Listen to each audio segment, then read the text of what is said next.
pagi Bu Syifa. Perkenalkan nama saya Aurel Bilbina. Saya yang akan memandu wawancara hari ini. Bagaimana Bu kabarnya untuk hari ini? Pagi Mbak Aurel, terima kasih sebelum sudah bertanya. Alhamdulillah baik kabar saya pagi ini. Mbak Aurel gimana kabarnya? Baik juga Bu. Sebelum wawancara, Ibu boleh perkenalkan dulu nama Ibu siapa dan jabatannya siapa. Jadi hari ini tuh kita akan mendiskusikan tentang posisi di saat Ibu ini dan pencapaian serta tantangan selama di Rumah Sakit Hermina. Wawancara ini menggunakan STARS untuk memahami tindakan dan hasil yang Ibu capai. Oke, baik. Perkenalkan nama saya Siva. Saya lulusan D3 Keperawatan. Saya bekerja di Rumah Sakit Hermina sebagai manajer marketing. Oke Bu, pertanyaan saya, bisa ceritakan nggak Bu kejadian yang pernah Ibu alami di dalam pekerjaan? Boleh sewaktu bekerja di tempat atau posisi lain sebelum sekarang selama 2 tahun terakhir ini yang berdampak atau hasilnya itu merupakan suatu sukses besar yang paling membanggakan bagi Ibu sendiri. Contohnya apa? Terus bagaimana Ibu untuk bisa bangkit dari tantangan tersebut? Oke, saya izin menjawab ya Mbak. Pertama-tama saya ada hal yang paling saya ingat waktu itu pasca terpuruk karena pandemi COVID-19, di mana tempat saya bekerja itu mulai berbenah diri, kehilangan target pasar sampai dengan 70% di tahun 2020 sampai 2022. Nah, di saat itu juga saya mengalami pergantian pemimpin yang dimana juga itu berpengaruh terhadap kebijakan dengan berbagai strategi yang akhirnya di triwulan 1 di tahun 2024 tim kami dapat meningkatkan kunjungan melebihi kunjungan sebelum pandemi. Baik Bu, bisa dituturkan nggak sih Bu garis besar dari kejadian COVID tersebut secara runtut dan bagaimana situasinya rumah sakit pada saat itu?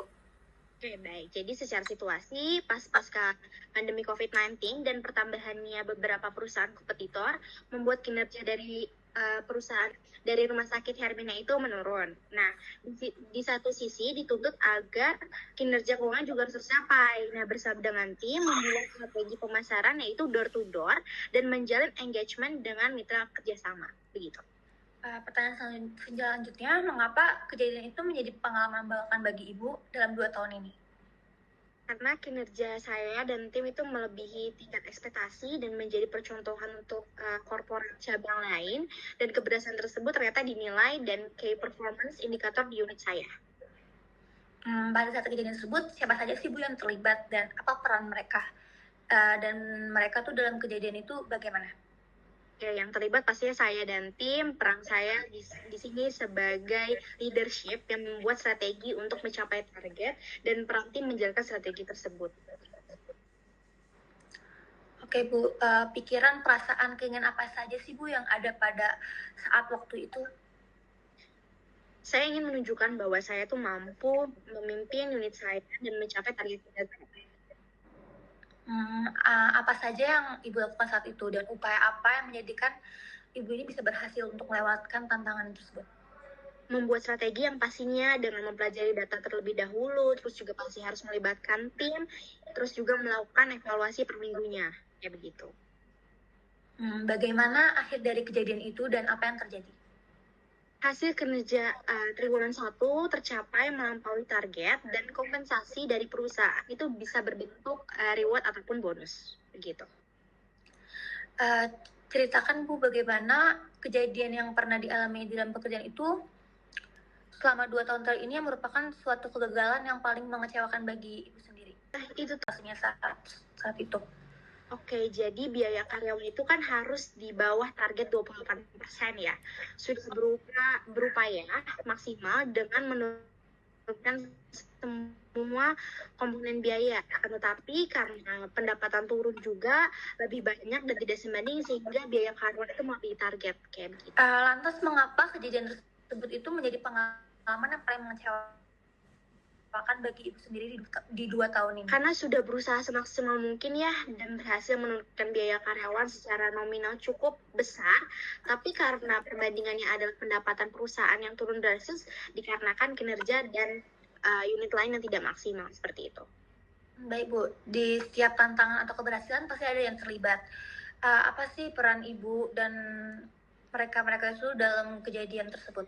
Kalau dari unit HR itu sendiri pasti kan menekan biaya ya, tapi kalau dari unit marketing dan unit pelayanan pasti meningkatkan pendapatan pastinya. Seperti itu. Lalu pikiran dan perasaan Ibu saat itu, keinginan apa aja sih Bu yang Ibu pikirkan pada saat kejadian tersebut?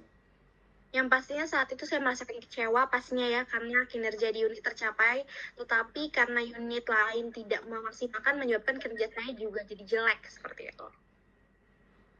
Lalu pada saat kegagalan tersebut, apa yang Ibu lakukan untuk bisa bangkit seperti sekarang? Sudah melakukan evaluasi setiap minggunya dan meningkatkan unit terkait untuk meningkatkan pendapatan. Lalu bagaimana akhir dari kejadian itu dan mengapa hal itu bisa terjadi, Bu? Pastinya kita tetap tetap kinerja, terus juga biaya karyawan tidak tercapai karena indikator pembagi adalah pendapatan yang kecil, gitu. Baik Bu, terima kasih sebelumnya ya Bu sudah meluangkan waktunya untuk saya mewawancarai Ibu. Saya mau berterima kasih. Kurang lebihnya selamat siang. Assalamualaikum warahmatullahi wabarakatuh. Waalaikumsalam warahmatullahi wabarakatuh. Selamat siang. Terima kasih Mbak Aurel.